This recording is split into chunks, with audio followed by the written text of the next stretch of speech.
তো এই রেসিপিটা দিয়ে কিন্তু অনায়াসে এক থালা ভাত খাওয়া হয়ে যায়। তো তেলকই খুবই ভাল লাগে খেতে, আমার কাছে তো খুবই ভালো লাগে, আমার পরিবারের সবাই এটা পছন্দ করে। তো আজকে তেলকইটাই তোমাদের সাথে শেয়ার করছি। তো নমস্কার বন্ধুরা, আমি সঞ্চিতা কিচেন হাউস থেকে তোমাদেরকে আজকে রেসিপিটি শেয়ার করব। তো আশা করি যে যেখানে আছো সকলে সুস্থ আছো, ভালো আছো। চলো রেসিপিটি শুরু করা যাক। তো আমি এখানে 200 গ্রাম মতো কই নিয়েছি, মানে 3টে মাছে 200 গ্রাম হয়ে গিয়েছে। তো এই মাছ দিয়ে আজকে আমি রেসিপিটি করব। তো প্রথমে কই মাছগুলোকে আমি ভালো করে পরিষ্কার করে ধুয়ে নিয়েছি। তারপরে মাছটার মধ্যে দিয়ে দিলাম একটা বড় সাইজের পেঁয়াজ কুচি, আর এখানে আছে 3-4টে কাঁচা লঙ্কা কুচি। এরপরে দিয়ে দেব যে মশলাগুলো দিতে হয়, তার মধ্যে আছে স্বাদ অনুযায়ী নুন,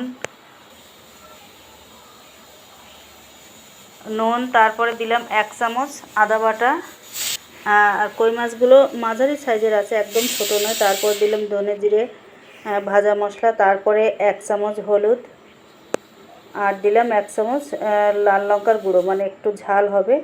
আর দিলাম রসুন কুচি, এখানে 4-5টা রসুন আছে ছোট ছোট, তো সেটা আমি থেতো করে নিয়েছি। আর এখানে দেবো অবশ্যই সর্ষের তেল, যেহেতু তেলকই হবে তেলটা একটু বেশি দিতে হবে। এখানে 3 টেবিল চামচ আমি সর্ষের তেল দিয়ে দিয়েছি। এবারে এই মাছগুলোকে মশলার সঙ্গে ভালো করে মেখে নিতে হবে।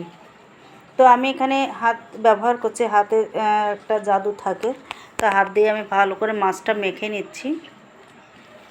তোমরা চামচ দিয়েও এটা মেখে নিতে পারো, কিন্তু চামচের চাইতে হাতটা দিয়ে মাখলে বেশি সুন্দর হয়। এর মধ্যে একটা মায়া থাকে, হাতের মধ্যে একটা জাদু থাকে।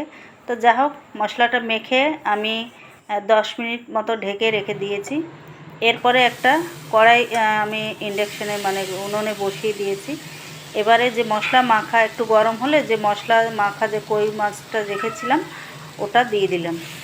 তো দিয়ে এবার সুন্দর করে এই দেখো কড়াইটা গরম হয়ে গিয়েছে।